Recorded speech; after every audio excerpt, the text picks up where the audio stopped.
Okay, in this lesson, let's just talk about SERPs. So what is a SERP and what does that word even mean?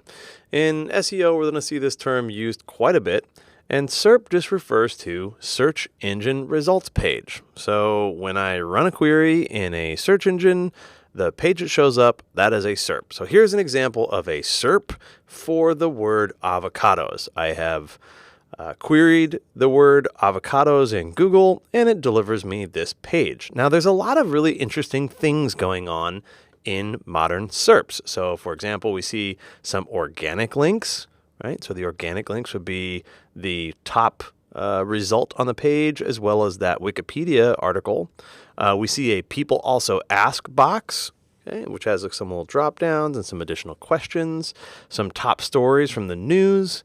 And then we see a knowledge panel on the right-hand side of the screen. So there's a lot of really interesting things going on in modern SERPs. And we have to ask ourselves, is there anything we can learn just by looking at the page about what type of query this is? Okay, let's alter our query just slightly and see what happens. So here I'm looking at avocados with an S, but what if I remove the S and just look at the word avocado? Well, now that Wikipedia article moves to the top.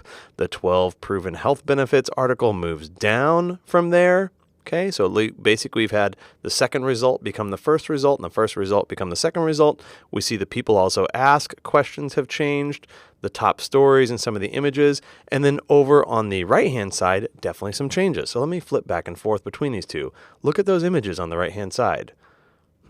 Slight changes. Look at the top stories. Slight changes. So minor changes in the search queries can have a not insignificant change to the way the results are displayed. Let's do another change. So here I've looked at avocado calories. So I've added additional component to this query, and wow, that search engine result page, or SERP, has changed fairly dramatically. So here we see a little calculator by the looks of it that says it's from the USDA. We see the people also ask box has different queries in it. The organic results are pushed down to the bottom of the page over there. And then everything that shows up in the knowledge panel on the right-hand side, we're missing some images and a lot more nutrition facts. So very interesting. How about let's make another change?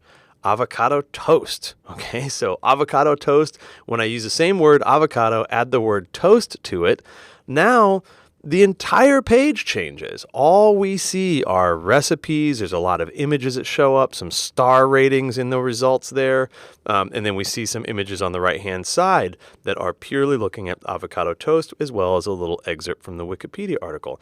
So when we look at SERPs, search engine result pages, what we want to be paying attention to is what shows up, what changes with minor changes in those different search queries, and if we can, try to derive this, which is search intent. Search intent is the way or the intent that the person has when they're running the query. What is it that they want to learn or see or do by completing that query?